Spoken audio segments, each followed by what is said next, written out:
Hej. I denne video skal vi se på sammenhængen mellem de to nøgletal, der hedder afkastningsgraden og egenkapitalens forrentning. I begge tilfælde er der tale om et overskudsbegreb her i forhold til aktiverne, og ser vi på egenkapitalens forrentning, så er det overskuddet i forhold til egenkapital. Det ene er førrenter, det andet er efterrenter. Det kommer vi tilbage til. Lad os prøve at se. Her har vi en ganske enkel opbygning af en balance. Det er altid per en bestemt dato, normalt den sidste dag i året. I venstre siden har vi aktiverne, som vi kan se, at det i det her tilfælde bygninger, maskiner, lagerbeholdninger, kundetilgodehavender, og der er i alt for 10 millioner kroner.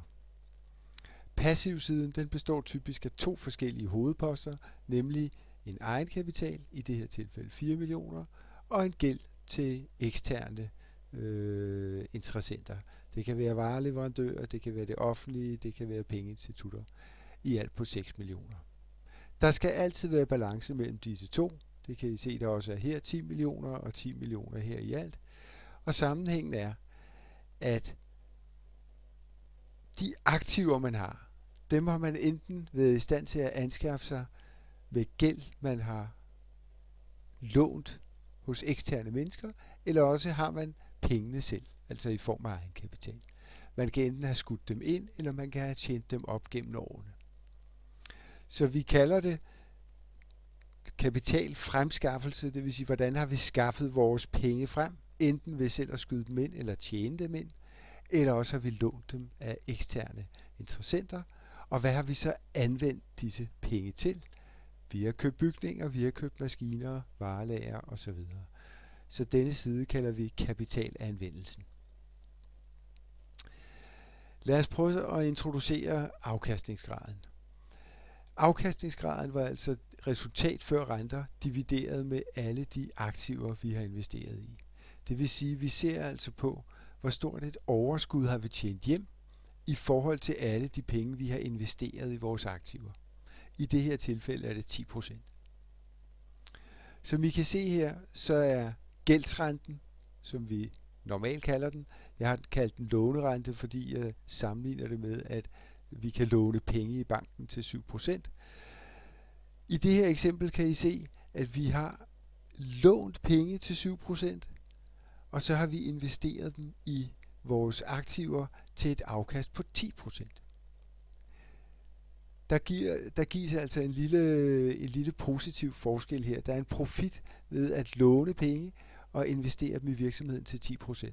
Mange kunne få den gode idé at låne nogle flere penge og derved investere mere i virksomheden. Så hvis man kan blive ved med at låne til 7% og få et afkast på 10%, ja, så vil man uden at skyde flere penge ind selv kunne ligge og lave en lille fortjeneste her, og den vil gå direkte op som en forøgelse af egenkapitalen. Så lad os se, hvad der sker, hvis man øger investeringen. Her er et eksempel, hvor vi har taget et nyt lån på 3 millioner til 7% i rente.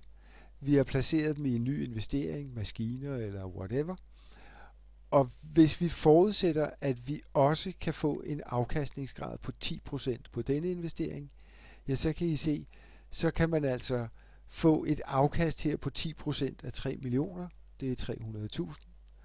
Mod at betale 7% af 3 millioner, det er 210.000. Der vil altså være et overskud på 90.000 kroner ved denne ekstra investering. De 90.000, de går lige ned i egenkapitalen og forøger vores egenkapital. Det, at man kan gå ud og låne penge og lege med dem, kan man sige, og tjene penge på det, uden at sætte flere penge i klemme selv, det kalder vi gearing. Gearing betyder, at virksomheden øger sine investeringer for lånte penge.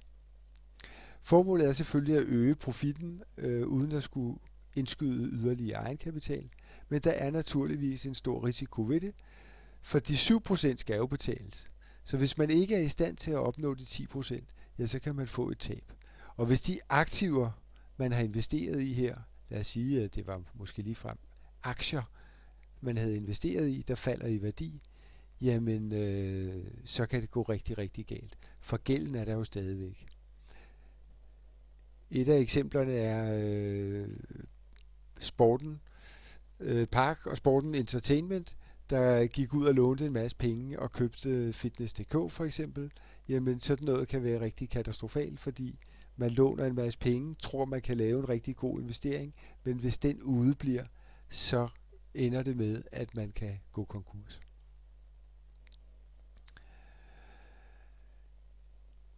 Den måde, vi plejer at omtale det her på i vores regnskabsanalyse, det er, at vi siger, at i eksemplet som her, der tjener virksomheden på at arbejde med gæld. Vi har en afkastningsgrad på 10%, vi har lånt til kun 7%, det vil sige, at vores gældsrente eller lånerente er kun 7%. Det vil altså sige, at vi tjener på at arbejde med fremmed kapital.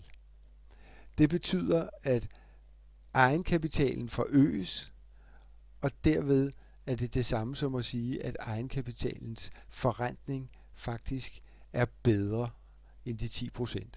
Hvis vi investerer pengene til 10% her, hvis vi kan låne til 7%, så vil den lille gevinst, der opstår i hele det her spil, den vil gå ind og give os en samlet egenkapitalforrentning, som vil overstige 10%.